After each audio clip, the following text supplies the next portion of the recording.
Did you know that the greatest prison in the world has no walls, no bars, and no guards? The strongest chains are those we forge within our own imagination. Great minds like Albert Einstein and Steve Jobs always maintained that reality is malleable, and the only thing stopping us from changing it is our own beliefs. But if it's that simple, why do 90% of people continue to live at half strength? Why do talented professionals sit in the same position for years, afraid to step into the unknown? Today's story will reveal the secret of the glass ceiling and show you how a tiny rope can hold back a literal giant. Stay with us until the end, because I will share a technique that will permanently change how you perceive your own potential. Imagine a massive African elephant. This is a powerful creature weighing several tons, capable of uprooting trees.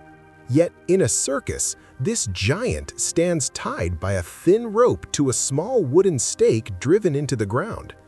The elephant doesn't try to escape. It doesn't even strain the rope. Why?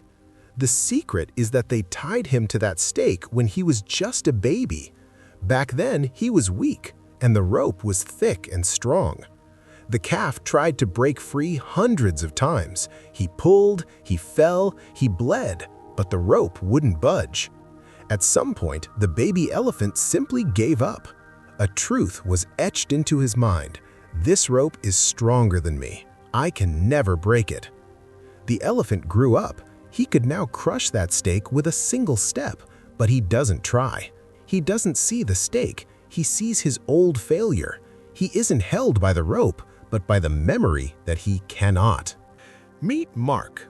Mark is a talented analyst at a large logistics firm. He has worked here for 7 years. He is valued for his precision, but his salary and title haven't changed in the last 4. Mark has a dream: to launch his own platform for small business automation.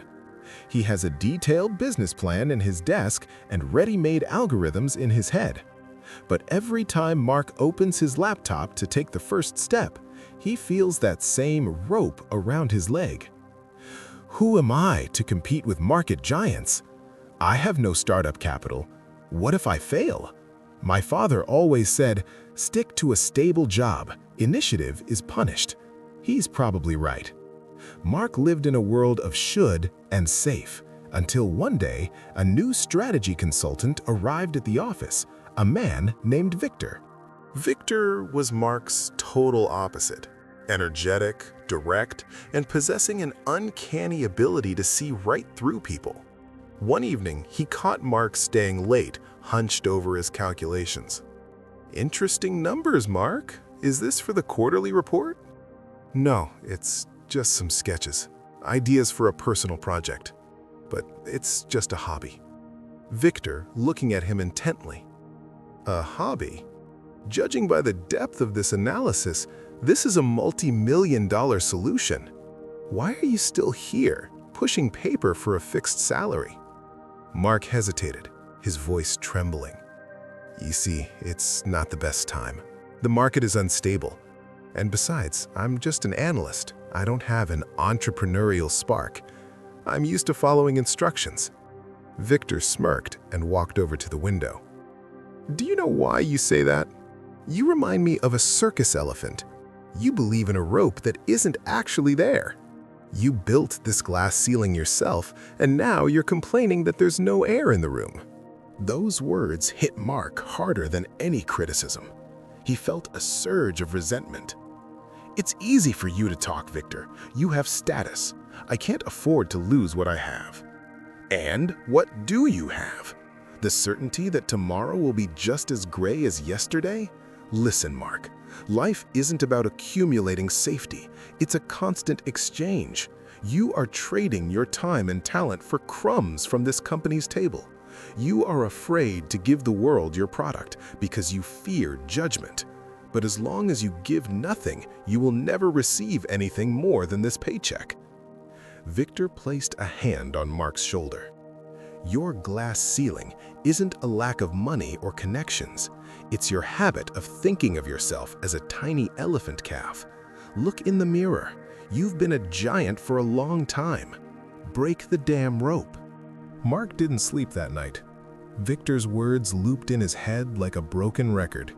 He looked at his business plan. He saw not just numbers, but an opportunity to help thousands of people. But fear whispered, "Stay. It's warm here. It's safe." The next morning, Mark arrived at the office earlier than anyone else. He walked to the coffee machine and saw his reflection in the glass.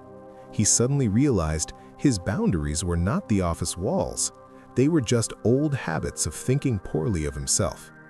That day, he didn't write a report. Instead, he wrote his resignation letter. A year passed. In a modern co-working space downtown, a launch event was being held for a new startup that had captured a significant market share in just 12 months. A man in a sharp, confident suit took the stage. His movements were free, his gaze steady. It was Mark. After the presentation, a man approached him. It was Victor. Victor, smiling. "I see you finally found your way out of the circus." Mark, shaking his hand. "You were right. The hardest part wasn't finding investors or writing code. The hardest part was convincing myself that the rope was gone. Do you know what I realized? We choose the scale of our lives. If you believe you are a beggar, you will beg. If you believe you are a creator, you will create." Mark's story isn't just a fairy tale about success. It is a reminder to each of us. Look at your life. What rope is holding you back right now? Is it your parents' opinion, wanting stability for you? Is it the fear of mistakes you've carried since school? Or the belief that you are not good enough for a big dream?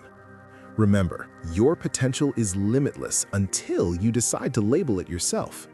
Your tomorrow doesn't start on Monday or with a new year. It starts the moment you decide that the stake in your mind no longer has power over you.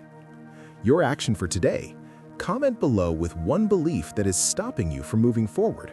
By voicing it, you take the first step toward destroying it. Subscribe if you are ready to change your mindset and your life. See you in the next story, where we will continue to break down the walls in our minds.